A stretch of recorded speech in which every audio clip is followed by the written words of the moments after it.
Hello, welcome to Antifragile Athletes Book Club. First day is reading the prologue from our source text, Antifragile. My name is Arthur Dane, and I'm joined by two fellow Antifragile athletes, and more to come later, I'm sure, Jake Logan and Richard.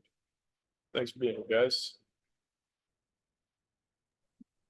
No problemo. Glad to be back. Yeah, we're so back. I have been wanting to read this text as a group again for a long time. I knew that sort of once January this year came, I'd be on a fast track to getting married and a bunch of life changes, and I knew it had to be put on hold, but there are no crazy changes in sight for the next year. So this book club is going to be a mainstay each week, and we have at least 12 weeks ahead of us to read Antifragile, if not more, depending on how the spacing works out, how our pace works out. So let's get right into it, shall we? Make sure the screen.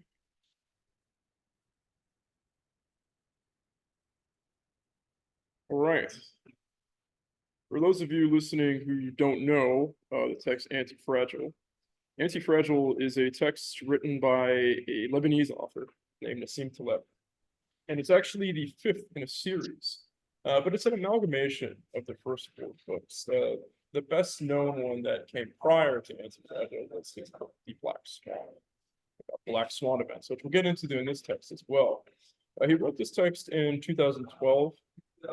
He's an academic who came from some pretty intense war-torn backgrounds, who saw the fragility of ideas in academic circles and in other institutions in the Western world that have become pretty decadent and resting on their laurels and subject to a Black Swan event. A perfect example of this would be the 2008 housing crisis. The 2008 housing crisis, not only that, the subsequent collapse of Lehman Brothers, Washington Mutual, AIG, and what have you, was something that had never happened before, something that no one could really plan for. It was a possibility, but no one could really see it actually coming through. Even Alan Greenspan believed that this couldn't happen, and once it did. So Antifragile is a text basically positing the fact that in the English lexicon, there is no true opposite to the word fragile. What it means by this is fragile basically means, if we're going to sum up in layman's terms, that something breaks when introduced to pressure or randomness. There are middle of the road words like robust and tough that are resistant to pressure and randomness, but to be the true opposite of fragile, one must be anti-fragile, meaning you get better with pressure and randomness. Now, this is brought to you by the men's group contingent within Antifragile Athletes.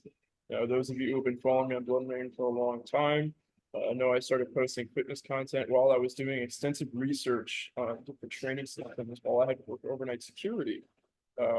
When I lost all of my work as a six-figure making cocktail bartender and bar manager in the Bay Area, I went from making six figures to being below the poverty line overnight due to the COVID-19 closures. I refused in this point to take unemployment because it went against every fiber of my being able-bodied and sound mind. So in true anti-fragile fashion, while having to commute 2 hours each way for an overnight security shift while still being below the poverty line, sleep-deprived, malnourished, and injured, I decided that I was not going to allow myself to repent. This ultimately led me back to God. But in addition to this, some silver and gold linings. I was able to restart Blood and Rain. I was able to start Antifragile Fitness from scratch from overnight security shifts. I was able to devise a system that had me put hundreds of pounds on my list despite being sleep-deprived and malnourished. And I was able to meet all the gentlemen in AFF, and even more importantly, I was able to meet my wife through this response to pressure around this. So to speak, in that particular instance, not always, I decided to be anti-fragile. And that philosophy, coming from this text that we're going to get into, the nitty-gritty, all 562 pages of it with different scenarios and applications of anti-fragility, I decided to embody that. And this is the way we choose to operate as a fitness business inside and outside of the gym. You get injured, we have an adjustment. If you're traveling, like Rinju constantly is, we have adjustments. No food, bad sleep, we have adjustments. We will take what is offered and get better from it each and every single time without wasting time, feeling sorry for ourselves or overly mourning the day, week, month, or year that we could have had. So let's get into the prologue, gentlemen. How to love the wind. Wind extinguishes a candle and energizes fire. Likewise, with randomness, uncertainty, chaos, you want to use them, not hide from them. You want to be the fire and wish for the wind. This summarizes this author's non-meek attitude to randomness and uncertainty. We just don't want to survive uncertainty, just make it. We want to survive uncertainty, and in addition, like a certain class of aggressive Roman Stoics, class, bit of a dyslexic moment there, of aggressive Roman Stoics have the last word. The mission is how to domesticate, even dominate, even conquer the unseen, the opaque, and the inexplicable. How? Section 2, the antifragile. Some things benefit from shocks. They thrive and grow when exposed to volatility, randomness, disorder, and stressors, and love adventure, risk, and uncertainty. Yet, in spite of the ubiquity of the phenomenon, there is no word for the exact opposite of fragile. Let us call it antifragile. Antifragility is beyond the resilience or robustness. The resilient resists shocks and stays the same. The antifragile gets better. This property is behind everything that has changed with time, evolution, culture, ideas, revolutions, political systems, technological innovation, cultural and economic success, corporate survival, good recipes, in parentheses, say chicken soup or steak tartare with a drop of cognac, the rise of cities, cultures, legal systems, equatorial forests, bacterial resistance, even our own existence as a species on this planet. And antifragility determines the boundary between what is living and organic, in parentheses, or complex, say the human body and what is inert, say a physical object like a stapler on your desk. The antifragile loves randomness and uncertainty, which also means crucially a love of errors, a certain class of errors. Antifragility has a singular property of allowing us to deal with the unknown, to do things without understanding, and do them well. Let me be more aggressive. We are largely better at doing than we are at thinking, thanks to antifragility. I'd rather be dumb and antifragile than extremely smart and fragile anytime. It is easy to see things around us that, like a measure of stressors and volatility, economic systems, your body, your nutrition, in parentheses, diabetes, and many similar modern ailments seem to be associated with a lack of randomness in feeding and the absence of the stressor of occasional starvation, and parentheses, your psyche. There are even financial contracts that are anti-fragile. They are explicitly designed to benefit from market volatility. Antifragility makes us understand fragility better. Just as we cannot improve health without reducing disease or increase wealth without first decreasing losses, antifragility and fragility are degrees in a spectrum. Let's stop there. Any opening thoughts, gentlemen?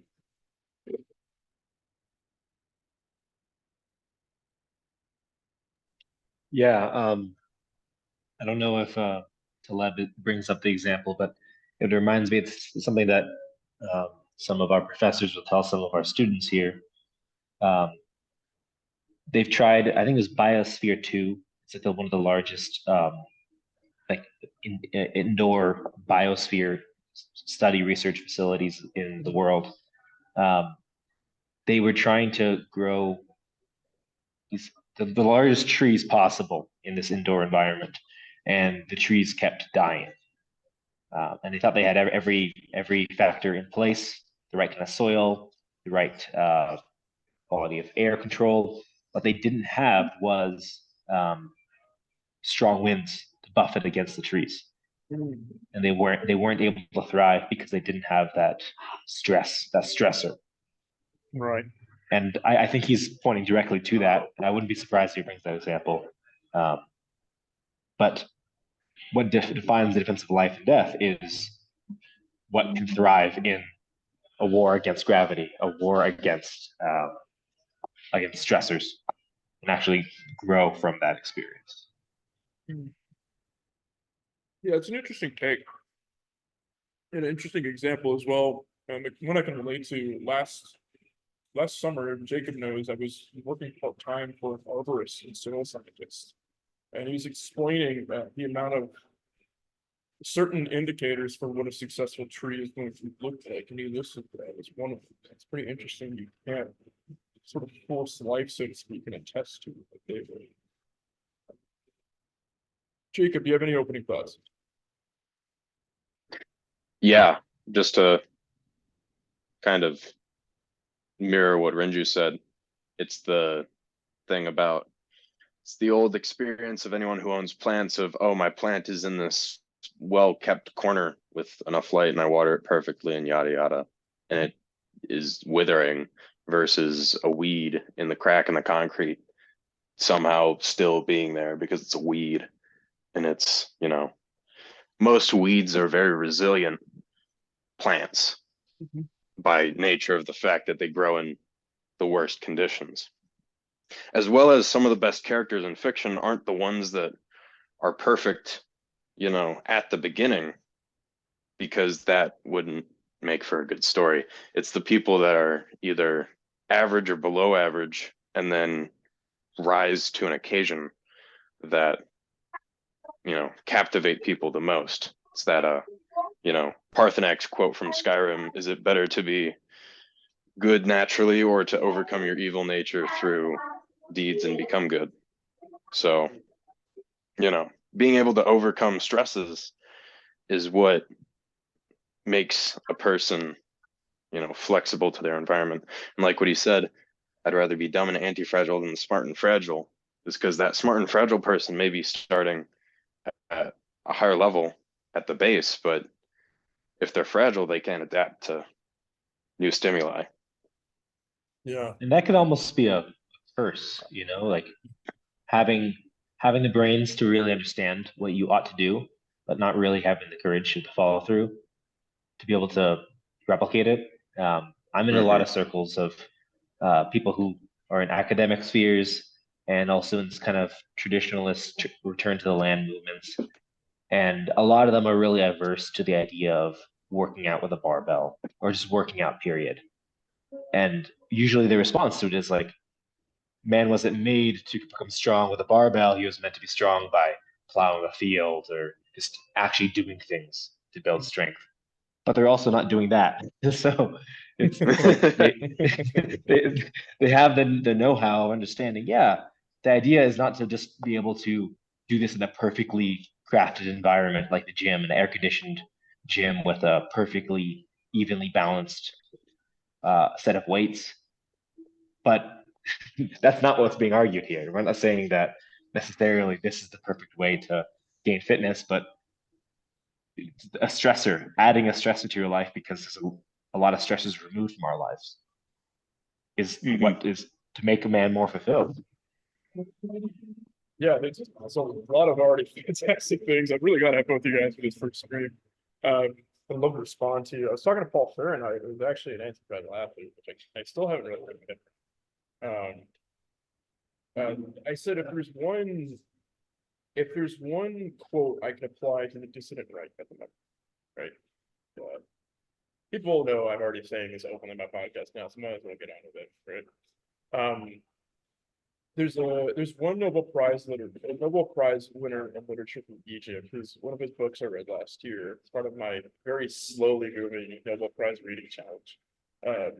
His name is Naguib Mahfouz. It's the journey of Ibn Battuta. And he's basically, I won't spoil the book, but he basically says, I come from the land of Islam, and he goes on this great journey, all these, mythical lands that he had heard stories about and whatnot. And he came across like a series of different cities that had different values and structures to Islam. And he observed, and then he would say things to certain elders or leaders, whatnot, about Islam, but you could see that he was falling back on his own beliefs as time went on, but you could tell what he really believed in his mind as opposed to with his actions. And one of the men in one of these cities said to him, "You have a wonderful ideal, but you lack the spirit to see it through." I was like, oof. If I've ever heard something to apply to the current state, dissident right is that, right? And that applies really to anything, in the sense that, I mean, Jake and I, not Jacob, Logan, Jake Matten, the AFF staff, for those of you listeners who are just tuning in, we have all of this like great reading materials that we want to be putting into AI. And so, you know, the most recent thing is dynamics and stretching. I'm not going to spoil too much for people who aren't members, right? But and we have all these great ideas, but if we don't apply them, if we don't find the system, find the practical application, the anti-fragile application to actually integrate them into our system without compromising, it doesn't really mean anything. Like it's hope, it's promise, but it's not necessarily fully fulfilled. In terms of you guys' takes about where someone comes from, right? Is it better to be? I forget which quote you dropped for Skyrim, Jake. I'm paraphrasing now, but is it better to be good all the way through, or to overcome your evil? It's an interesting take in terms of most of the members are Christian of some way, shape, or form. Jake and I are Orthodox. Windu is a unit and Eastern Catholic.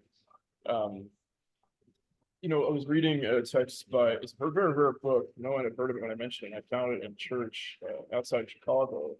A book called Concerning Our Duties to God by Apostolos Patakis. A controversial Greek writer who mainly wrote as a very zealous Orthodox, layman voice outside the clergy, post-Ottoman, post-Ottoman Empire, the resurgence of Greece and the Orthodox Church.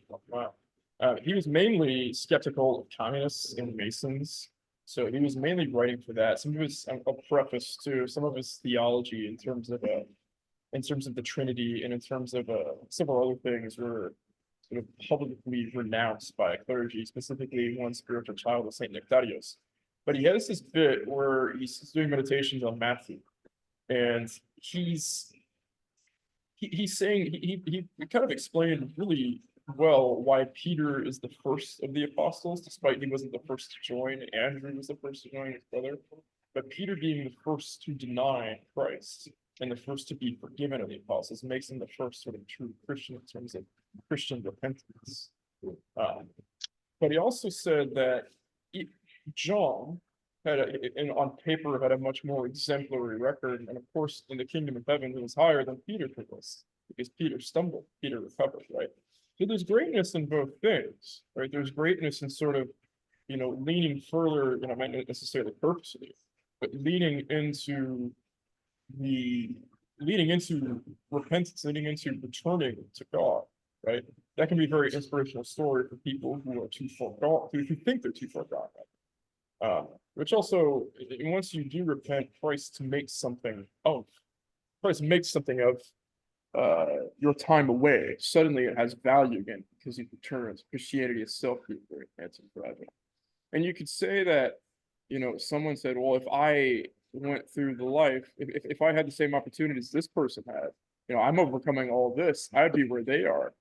But at the end of the day, that in itself is a fragile mindset because you don't. So you're not accepting your given circumstances fully. There's still something within you that is leaning into a chip on the shoulder of inaction as opposed to action. Any other thoughts before we go on? Yeah, on that sort of paradox of kind of the question, is it better for someone to have almost the question of, is it better for someone to be redeemed, to be bought back, or for someone to be always in purity? Mm-hmm. I think it's a central question of for the Christian, and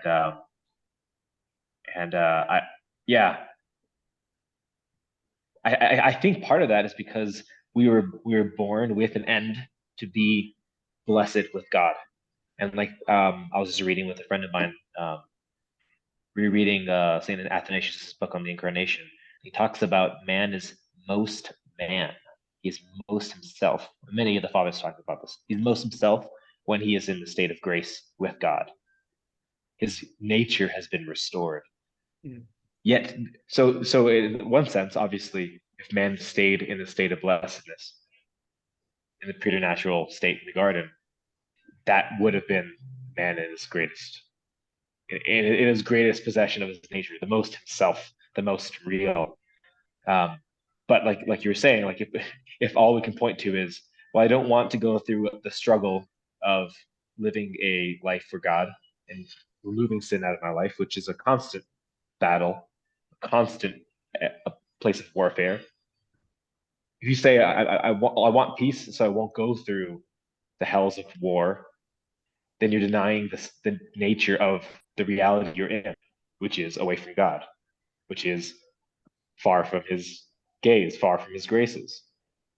So it is a weird paradox, but also it's simply not letting the paradox be an excuse for the weakness of your state in life. That seems to be the definition of fragility.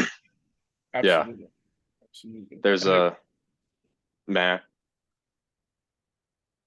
Is it what, sorry? may I Yes, please. interject very shortly? Okay. Yes. Yeah. There's what you said reminded me of a quote, which it's lengthy, so I'm going to shorten it for the sake of time. Yeah. But it was this instance of a newly ordained monk, and he was struggling with the passions, and he asked God to remove the passions from him or free him from them, and God did. And then the monk was like, "Oh, I'm so, relieved and stress-free." And he told his elder about this. And he was like, "Father, I've been freed of the passions because I asked God, and he did." And then the elder said, "Well, tell him to put them back, because without them you won't earn your salvation." And then Was this that Saint was Joseph the gist of it. Hezekiah?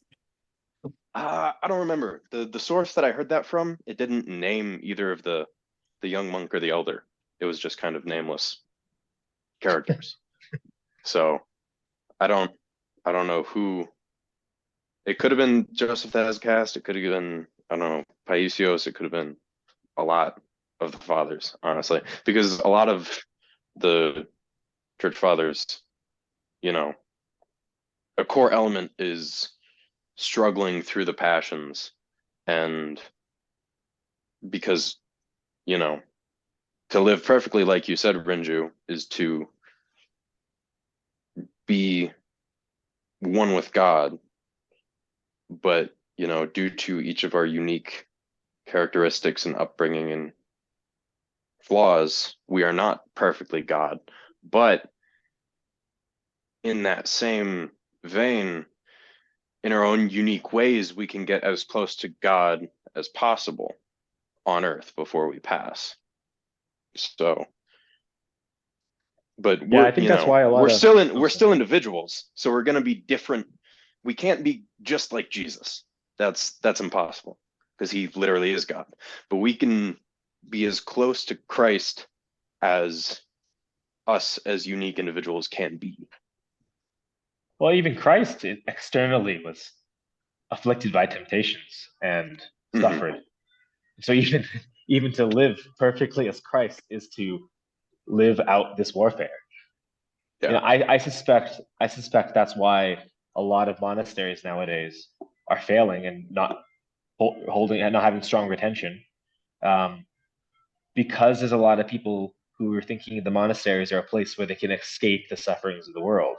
When if you look at, I mean, the monasteries only sprung up after Christianity was legalized and Christendom was founded. We lived in a Christian culture, and you had all these people like Saint Anthony of the Desert saying like, well, we need to continue to suffer. God's asking that of us.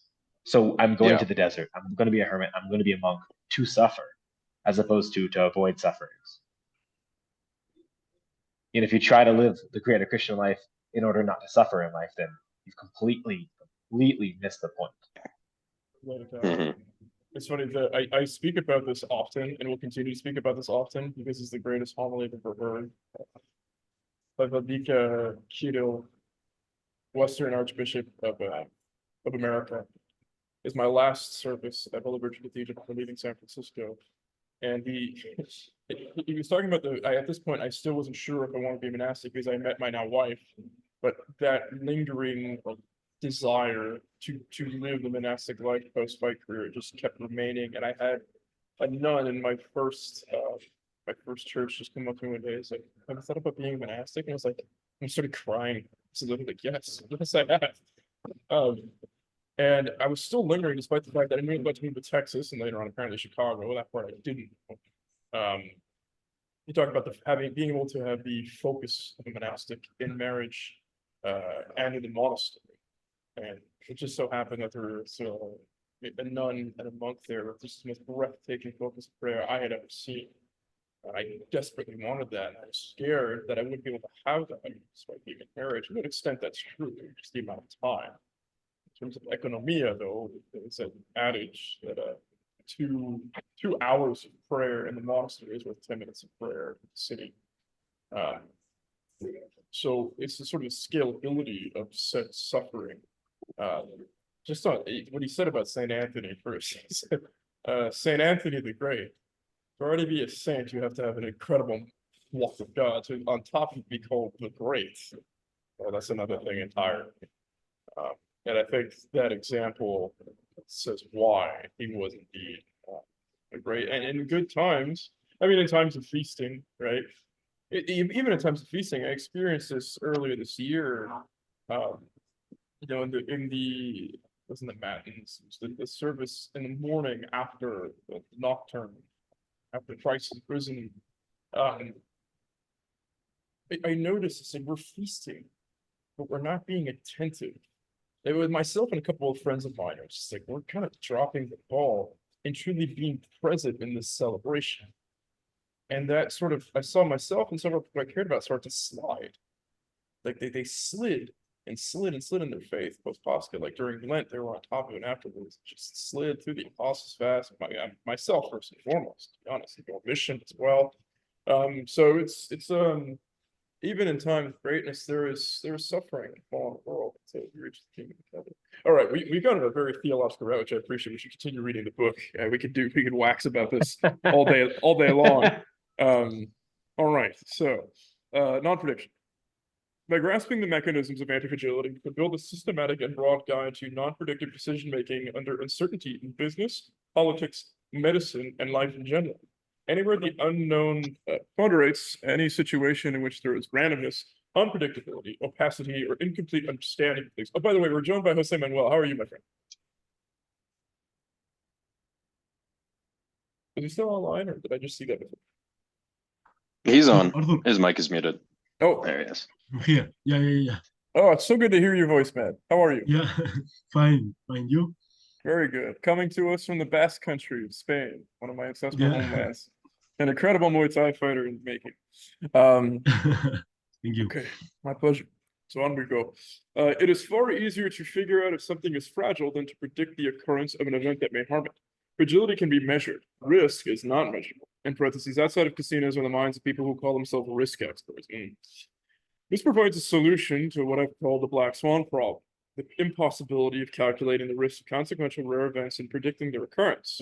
Sensitivity to harm from volatility is tractable, more so than the forecast of the event that would cause the harm. So we propose to stand our current approaches to prediction, prognostication, and risk management on their heads. In every domain or area of application, we propose rules for moving from the fragile toward the anti-fragile, through reduction of fragility or harnessing anti-fragility. And we can almost always detect anti-fragility and fragility using a simple test of asymmetry. Anything that has more upside than downside from random events or certain shocks is anti-fragile. The reverse is fragile. Deprivation of anti-fragility. Crucially, if anti-fragility is the property of all those natural and complex systems that have survived, depriving these systems of volatility, randomness, and stressors will harm them. They will weaken, die, or blow up. We have been fragilizing the economy, our health, political life, education, almost everything, by suppressing randomness and volatility.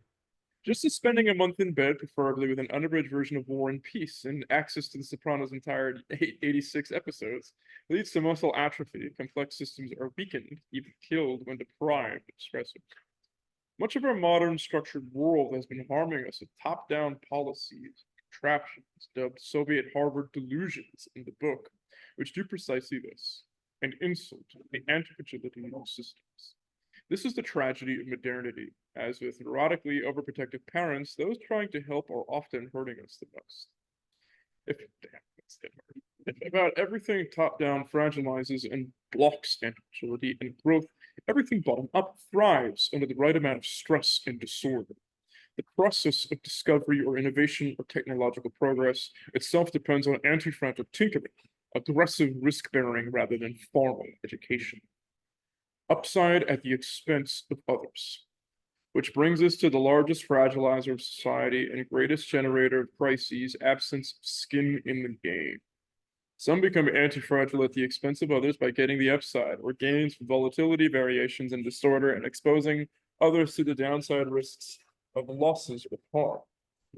And such anti-fragility at the cost of fragility of others is hidden, given the blindness to anti-fragility by the Soviet Harvard intellectual circles.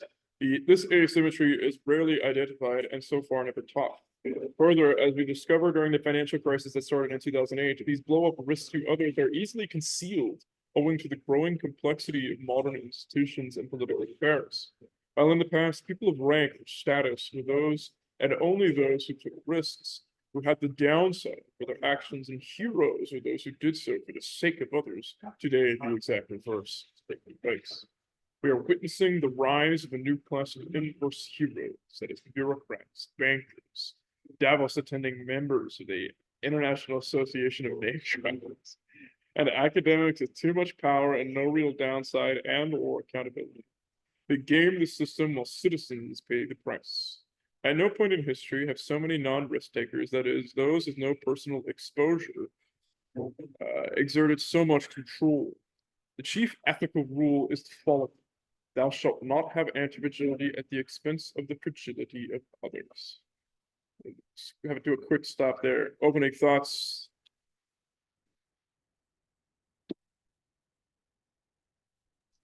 Yeah, I think he hits the nail on the head with the idea of anti-fragility at the expense of the fragility of others. That seems to be generally the narrative that most people have when talking about business and talking about the power as such, right? There's a certain narrative we have nowadays that power simply means that others, it's always power at the expense of others, helplessness. And all of us have probably felt this at different levels. And the response we've kind of been trained in or taught and are encouraged is, well, the only way to not feel that way is to be the one on top. And that seems to be a fear-based response rather than actually coming from a place of anti-fragility and resilience. Yeah, it's somewhat paradoxical because, admittedly, as Jacob and I started reading this last year, I started listening to podcasts of Academic Agent. I don't say religiously, but like I didn't miss a single podcast. And I was going to his backlog. He has so much information about like elite theory and cyclical history. And that was sort of got my feet wet before I started moving on to actual primary sources that he's recommending. There's this paradox here of sort of like the American free market system, this like unobstructed, like pre-New Deal America. And you can make the argument too. So people heard me on the soapbox throughout all of this year, like pre-1913 / pre-1933 America, right? You had this, you had a true maintenance of an anti-fragile economy. And sometimes it was like, let it die, so to speak. And if it dies, then a lot of people, depending on how great the thing that dies, won't actually feel too much of the stressor, the unnecessary stressor. Because he does get into later in this text that like if you have too much of a stressor, like you're not gonna just declare your anti-fragile and overcome it, like you're gonna get crushed, right? But the caveat with this is the men who were in charge of the United States up until the Wilson administration / the Roosevelt administration, the elite theory class was fierce in maintaining that sovereignty, maintaining that Monroe Doctrine principle of we're going to make America a fortress, and within its confines, there will be a certain amount of freedoms that in themselves at the time were actually very right. We can get into the whole like idea of like a tiered society later. You can make the argument, it's like, oh, America is a Masonic nation that really didn't become like a lot of the founding fathers and Masons, but this is at a time where Masonry wasn't as corrupted. And even Thomas Jefferson, the deist of the, and a couple other deists of the bunch who, they, despite the fact they were deists, they believed that the Bible, the King James Bible, for their reference point, but they believed that the Bible itself was the best framework for a nation's morality. So in terms of like a hierarchical society, so priest class, warrior class, spiritual values, martial values, marketable values, and then artistic values in that order. They still had it all together, despite the fact that much of the confines of America were decentralized and fragile. The way other nations have set themselves up is it's been too much of a convention, right? So the caveat here is you need to have an elite class that maintains this, and we can see that when our elites have created a sort of Soviet Harvard elites, like the creation of the deep state by the hand of FDR, which we haven't recovered from since, like the managerial class, it's just intensified, and things like 2008 were able to happen. Any other thoughts, Jess?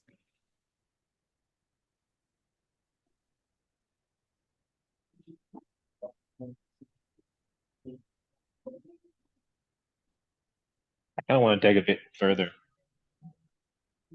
unless we're taking a break fully here. Oh, you want to keep going in straight into the text? Okay, can do. 3, the antidote to the black swan. I want to live happily in a world I don't understand. Black swans, capitalized, are large-scale, unpredictable, and irregular events of massive consequence, unpredicted by a certain observer, and such unpredictor is generally called the turkey when he is both surprised and harmed by these events. I made that claim that most of history comes from black swan events, while we worry about fine-tuning our understanding of the ordinary, and hence develop models, theories, and representations that cannot possibly track them or measure the possibility of these shocks. Black swans hijack our brains, making us feel we're sort of or almost predicted them because they are retrospectively explainable. Monday morning quarterback. We don't realize the role of these black swans in life because of this illusion of predictability. Life is a lot more labyrinthine than shown in our memory. Our minds are in the business of turning history into something smooth and linear, which makes us underestimate randomness. That's cite Paul Fahrenheit again. He makes this joke like, the nature of the world is boom or bust, but angular pragmatism always strives to minimize that and make things in straight lines. But when we see it, we fear it and overreact. Because of this fear and thirst for order, some human systems, by disrupting the invisible or not so visible logic of things, tend to be exposed to harm from black swans and almost never get any benefit. You get pseudo order when you seek order. You only get a measure of order and control when you embrace randomness. Complex systems are full of interdependencies, hard to detect in nonlinear responses. Nonlinear means that when you double the dose of, say, a medication, or when you double the number of employees in a factory, you don't get twice the initial effect, but rather a lot more or a lot less. Stopping here for a split second, the Book of Five Rings, it really comes to be challenged here in terms of the effectiveness of one's training. Since what I see there immediately is like if you get twice as much employees, like how well are they being trained? Are you doubling the actual quality, or does it begin to become watered down? The Musashi talks about if a man can defeat 10 men, he can train 10 to defeat 100, so on and so forth, right? That's pretty make or break. A lot of the commentary on the German Empire, like in its prime, right? And it was very short-lived, unfortunately. It was a powerfully, morally righteous and martially sound state. The reason a lot of people cite its decline is that Otto von Bismarck, the incredible statesman that he was, never trained a successor. That itself is fragile. He was fragile to his own ego. He played many a mind game with the Kaiser, so like threatening to resign, and then he'd come back in full force. He was incredible playing that kind of chicken. But carrying on, 2 weekends in Philadelphia are not twice as pleasant as a single one. When the response is plotted on a graph, it does not show as a straight line, linear, rather as curved. In such an environment, simple casual associations are misplaced. It is hard to see how things work by looking at single parts. Man-made complex systems tend to develop cascades and runaway chains of reactions that decrease, even eliminate predictability and cause outsized events. So the modern world may be increasing in technological knowledge, but paradoxically, it is making things a lot more unpredictable. Now, for reasons that have to do with the increase of the artificial, the move away from ancestral and natural models, and the loss of robustness owing to complications in the design of everything, the role of black swans is increasing. It's a typo there. Further, we are victims to a new disease called in this book neomania that makes us build black swan vulnerable systems. Oof. In quotations, progress. An annoying aspect of the black swan problem, in fact, the central and largely missed point, excuse me, is that odds of rare events are simply not computable. We know a lot less about 100-year floods than 5-year floods. Model error swells when it comes to small probabilities. The rarer the event, the less tractable and the less we know about how frequent its occurrence. Yet the rarer the event, the more confident these scientists involved in peddling, modeling, and using PowerPoint and conferences with equations and multicolored background have become. It is of great help that Mother Nature, thanks to its anti-fragility, is the best expert at rare events and the best manager of black swans. In its billions of years, it succeeded in getting here without much command and control instruction from the Ivy League educated director nominated by a search committee. Antifragility is not just the antidote to the black swan. Understanding it makes us less intellectually fearful, and accepting the role of these events is necessary for history, technology, knowledge, everything. Robust is not robust enough. Consider that Mother Nature is not just safe. It is aggressive in destroying and replacing and selecting and reshuffling. When it comes to random events, robust is certainly not good. In the long run, everything with the most minute vulnerability breaks, given the ruthlessness of time. That a planet has been around for perhaps 4 billion. I'm not going to get into that. And convincingly, robustness can't just be it. You need perfect robustness for a crack not to end up crashing the system. Given the unattainability of perfect robustness, we need a mechanism by which the system regenerates itself continuously by using, rather than suffering from random events, unpredictable shocks, stresses, and volatility. The anti-fragile gains from prediction errors in the long run. If you follow this idea to its conclusion, then many things that gain from randomness should be dominating the world today, and things that are hurt by it should be gone. Well, this turns out to be the case. We have the illusion that the world functions thanks to program design, university research, and bureaucratic funding, but there is compelling, very compelling evidence to show that this is an illusion. The illusion I call lecturing birds how to fly. Technology is the result of antifragility, exploited by risk takers in the form of tinkering and trial and error, with nerd-driven design confined to the backstage. Engineers and tinkerers develop things while history books are written by academics, who will have to refine historical interpretation of growth, innovation, and many such things. On the measurability of some things. Fragility is quite measurable. Risk, not so at all. Particularly risk associated with rare events. I said that we can estimate, even measure fragility and anti-fragility, while we cannot calculate risks and probabilities of shocks and rare events, no matter how sophisticated we get. Risk management, as predicted, is the study of an event taking place in the future, and only some economists and other lunatics can claim against experience to measure the future incidence of these rare events, with suckers listening to them, against experience and the track record of such claims. But fragility and anti-fragility are part of the current property of an object, a coffee table, a company, an industry, a country, a political system.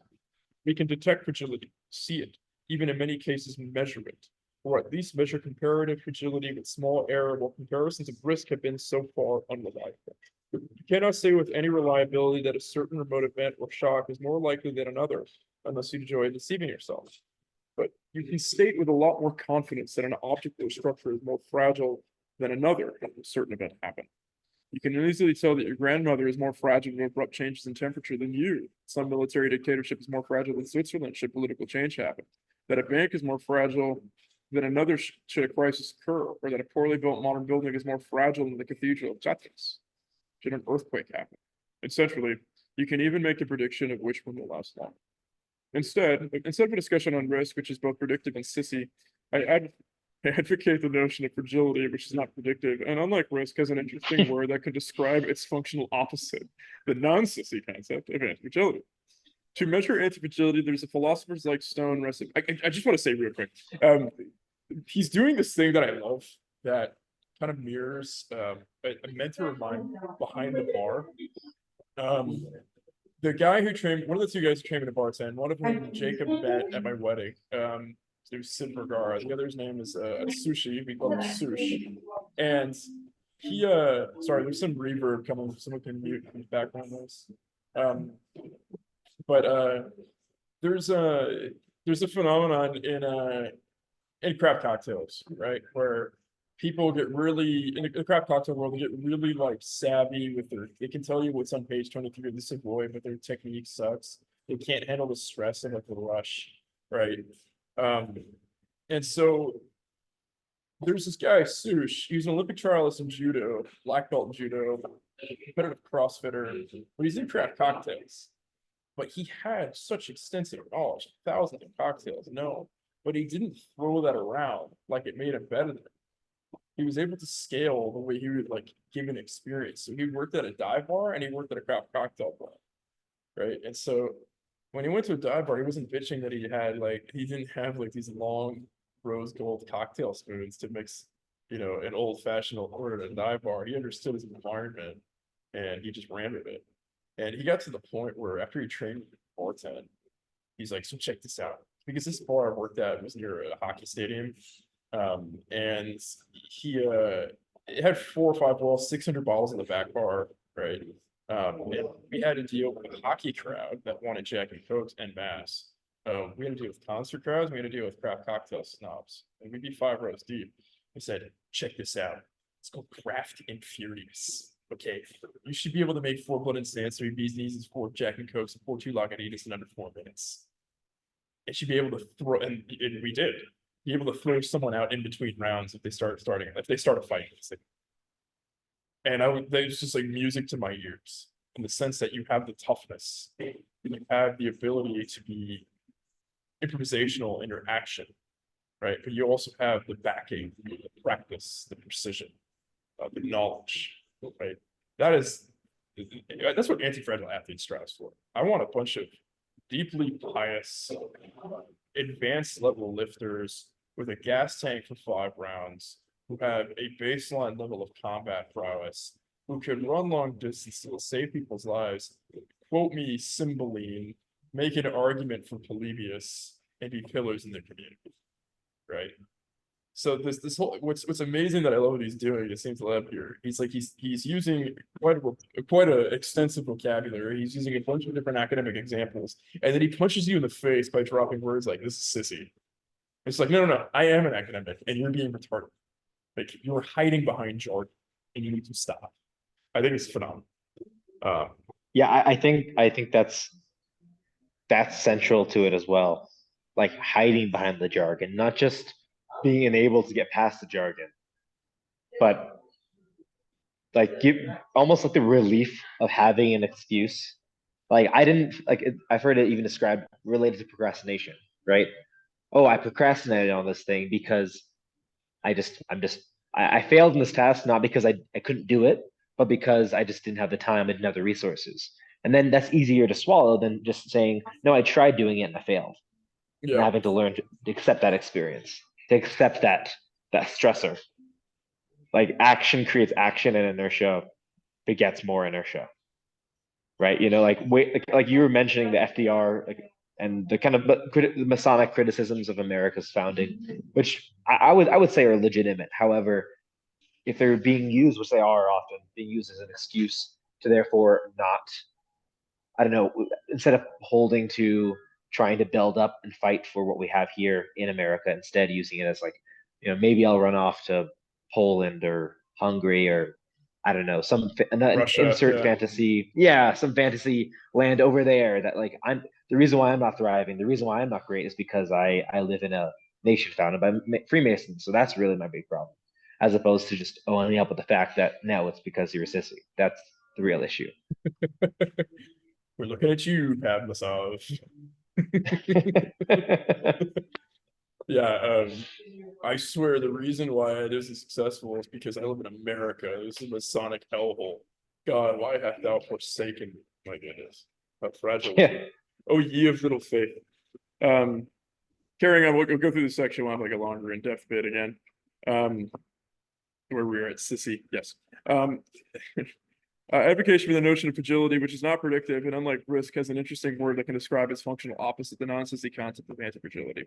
To measure antifragility, there is a philosopher's stone's like recipe using a compact and simplified rule that allows us to identify it across domains for help to the construction of societies. We have been unconsciously exploiting antifragility in practical life and consciously rejecting it, particularly in intellectual life. The fragilista, Our idea is to avoid interference in things we don't understand, while some people are prone to the opposite. The Fragilista belongs to the category of persons who are usually in suit and tie, often on Fridays. He faces your jokes with icy solemnity and tends to develop back problems early in life from sitting at a desk, riding airplanes, and studying newspapers. He is often involved in a strange ritual, something commonly called a meeting.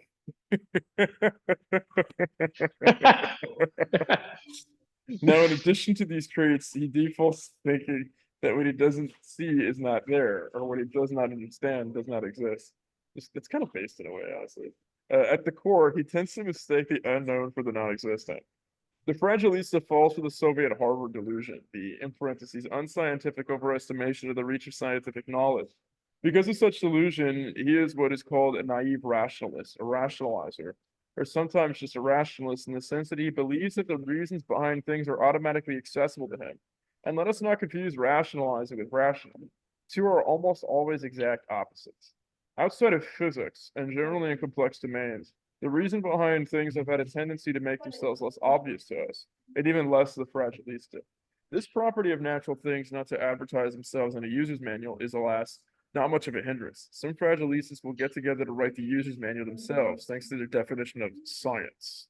So thanks to the fragilista, modern culture has been increasingly building blindness to the mysterious, the impenetrable, what Nietzsche called the Dionysian in life. Or to translate Nietzsche into the less poetic but no less insightful Brooklyn vernacular, this is what our character Fat Tony calls a sucker game.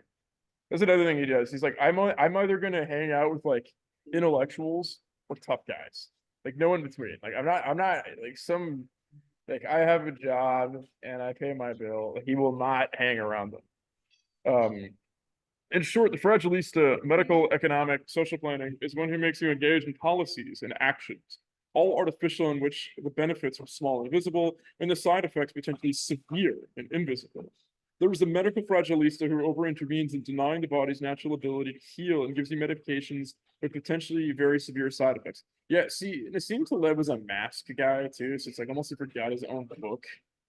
I'm just gonna say that one time, a podcast. Heal medications with very potentially severe side effects, i.e. the jab. The policy fragilista, the intervention of social planner who mistakes the economy for a washing machine that continuously needs fixing by him and blows it up. I need to keep my job.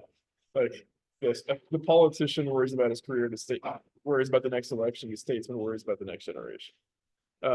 And blows it up. The psychiatric fragilista who medicates children to improve their intellectual and emotional life. The soccer mom fragilista. The financial fragilista who make people use risk models that destroy the banking system and then uses them again, which they are. The bespoke tranche opportunity is now back in the financial system under a different name. Although it seems that the housing crisis is at least corrected itself in the sense that we're not going to have another 2008. If we have a financial crisis, it's going to come from something else.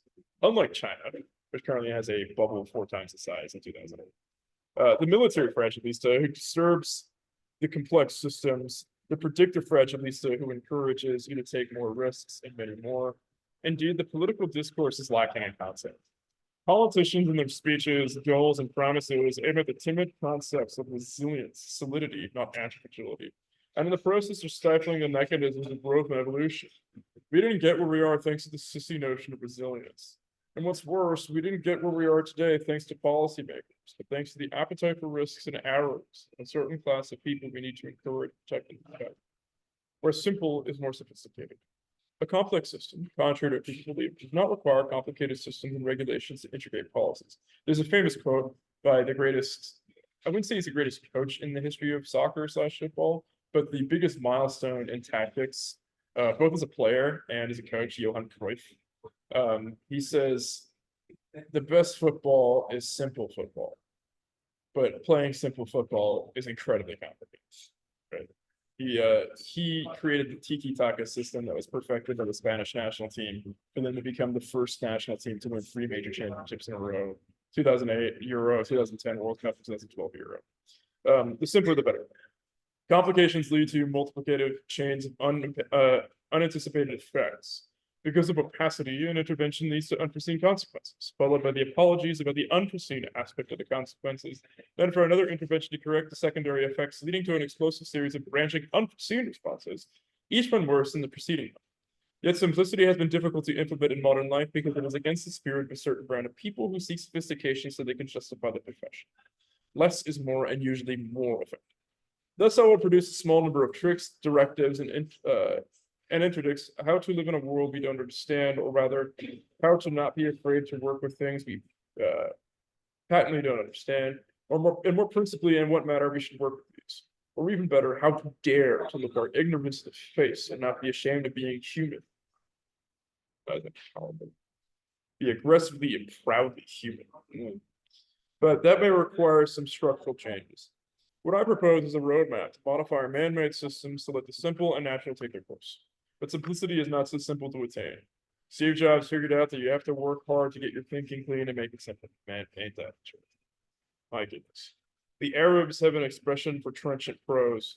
No skill to understand it, mastery to write it. Heuristics are simplified rules of thumb to make things simple and easy to implement. But their main advantage is that the user knows they are not perfect, just expedient, and is therefore less fooled by their powers. The old Patton adage, a good plan executed now is better than the perfect plan executed next week. Speed kills. They become dangerous when we forget that heuristics are just expedient. Okay, I believe that is the end of, oh, it is not, my goodness. Okay. We are going to stop there and do the other half of the prologue next week. Because the thing is, when we get through the chapters, it gets more in the weeds and even more examples. You can zip through them faster. This is like this is listening like the overture of Les Miserables. Like you're getting the whole thing and like a minute and a half. Overture, yeah. Yeah, before we get into it, basically. So we're gonna stop there. Because it is now, it's been an hour. I mean, I guess. 1, 2. Yeah, I'll have to leave at 11:30. Yeah, okay, yeah, we're gonna stop. Closing closing remarks, ideas, thoughts, questions. I think I got a couple of things. One, trenchant means short, correct? Okay. Is that true? I think so. Okay. Good size. Yeah. Why don't we look it up before we just like pretend like we know like complete assholes? Yeah. 'Cause Based on that quote, I think it's another version of the thing which a bajillion different public speakers have been quoted as saying, which is, if I had more time, this letter would have been shorter. Oh, I'm seeing vigorous or incisive in expression Yeah. or style. Mm, So okay. vigorous is probably more accurate than short. Okay, got it. I usually just go with the word that I think it means and just keep pretending that for the next 5 Yeah. years. But The simple synonym. See, no reason to use. There's yeah. a time and place for high English or high language. Or Where the actual a word means a very specific thing in a very specific context. But when you use words like very, where it's an adjective of whatever follows it, like very tall, very big, very hot, whatever, you know exactly what they're talking about. Yeah, Hemingway would have a stroke if he saw like very something. He's like, no, it's not very tall.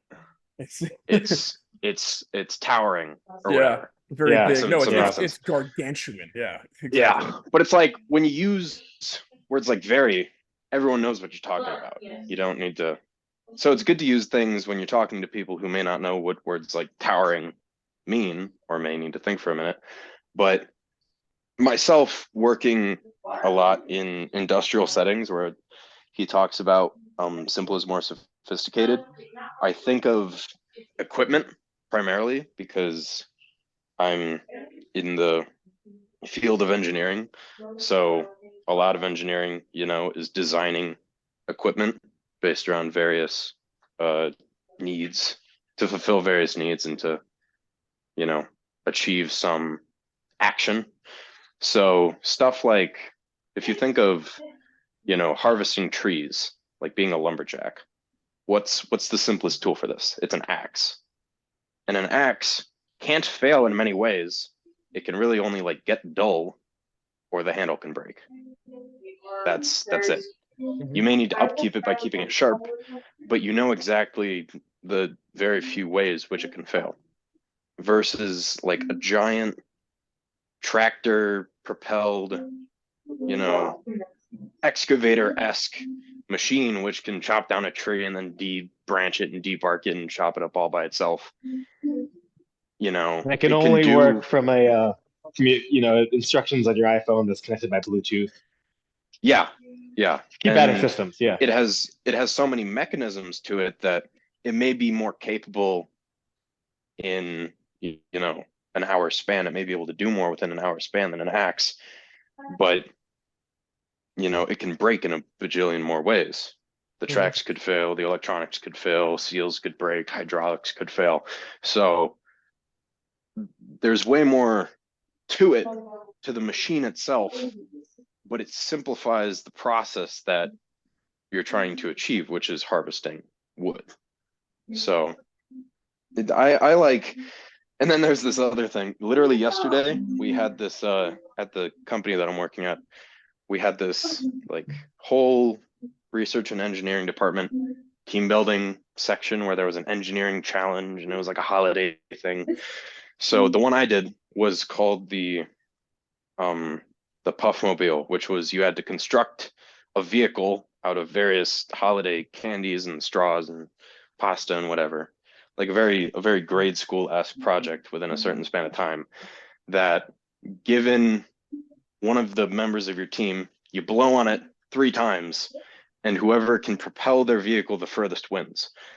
And my team, we were making our thing, and most people made some 4-wheeled device with a sail. But I was like, you know what would be funny is if we just took one piece of paper and rolled it up and taped it and used that.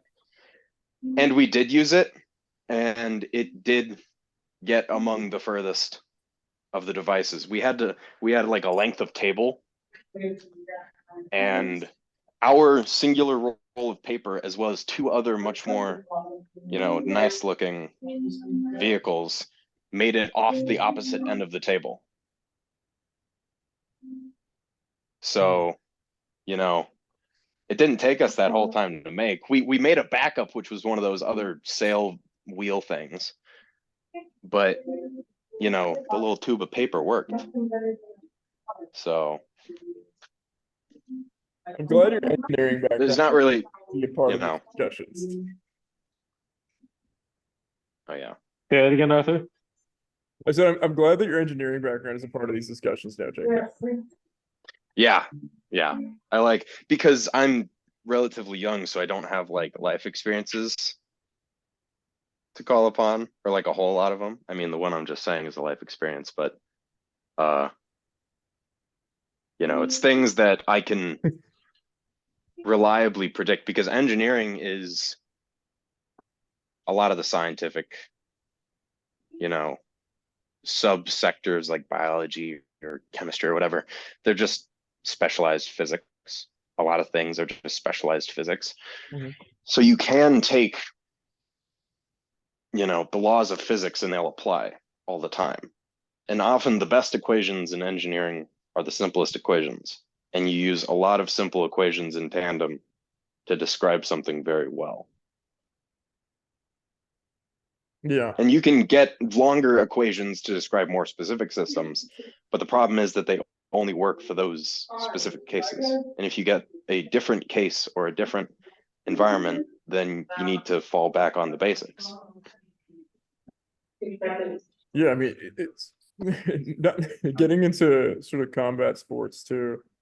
You actually see sort of like advancements in sets. You see advancements in striking systems, more specifically grappling systems, most notably the Danaher Death Squad, like leg locking system, where suddenly jujitsu went from being a system that was monodirectional, meaning like you started at the person's legs, you way up to the torso. So you like subdued the legs first. You went up through a series, as John Donner said, you went through a series of pins that are graded based on the effectiveness in which you could throw strikes, the best of which being the mount. And then you go for a submission. But with the Danaher Death Squad system, since they added leg locks, they have a controlled system for applying leg locks. It became bidirectional.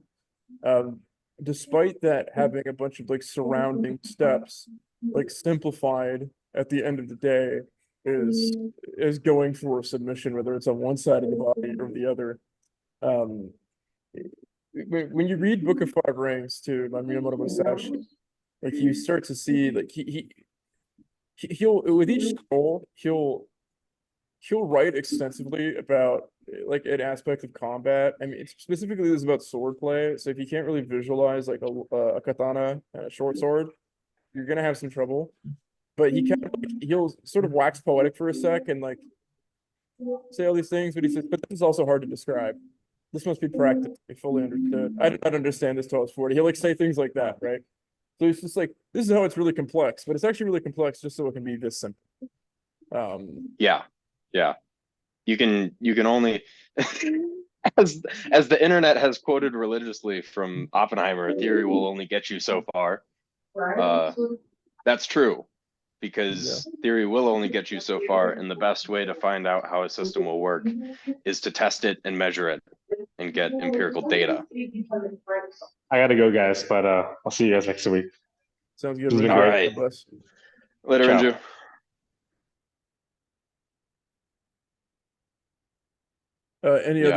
Any other closing thoughts, Jacob, Jose Manuel?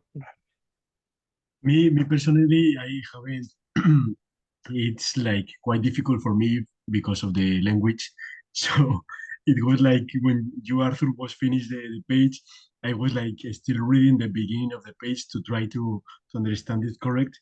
But by the way, the book looks like really interesting. That I would like to read it like slowly and calmly, like to take all of the knowledge and also have been like really interesting to hear you guys to talk about it. So thank you. Yeah, it's my pleasure. Man. It's wonderful to have you on. I know that they have copies of a bunch of languages, including Spanish. It's probably be good to read Spanish as well. Yeah. Yeah, I mean, closing thoughts I have in this half. I think the core here is a sort of summoning metaphysically complicated concepts and refining them like a folding steel of a katana to be as applicable as possible to most things, and arguing exceptions to the rule oftentimes will leave you with, paradoxically, on one side you have on one side of things you have you could that could open a blind spot for a black swan event, because with some specificity there could be some grandeur that you didn't notice. But on the other hand, if you're so bogged down in the reads, you're actually not going to get anything done. You're not applying same theory, which is ultimately fragile.